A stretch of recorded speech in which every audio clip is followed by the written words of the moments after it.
हनुमान चालीसा का पाठ हम लोगों के साथ में दोहराएंगे। जय जय श्री राम, जय जय श्री राम।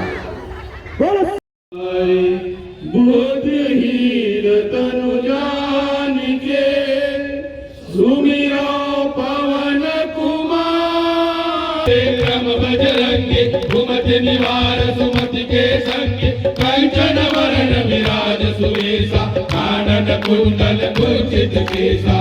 राम जी से राम राम विद्यावान गुणी अति चातुर राम काज करवे को आतुर। प्रभु चरित सुनवे को रसिया राम लखन सीता मन बसिया।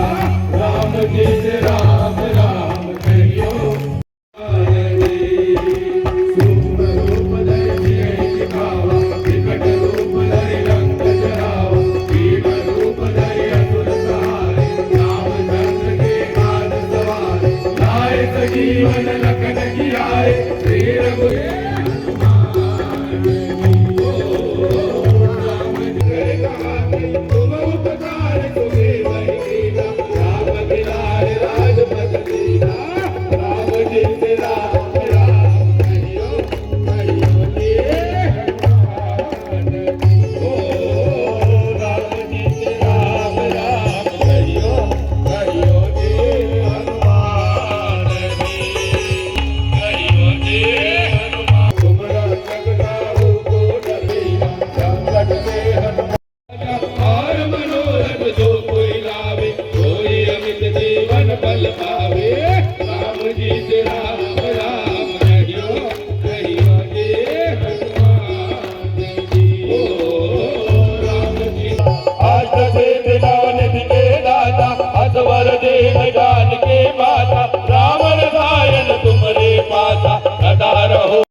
जन्म जन्म के दुख बिसरावे अंधकार रघुवरपुर जाए। जहाँ जन्म हरि भक्त कहाए और देवता चेतन धरे। हनुमत से सर्व सुख करहे।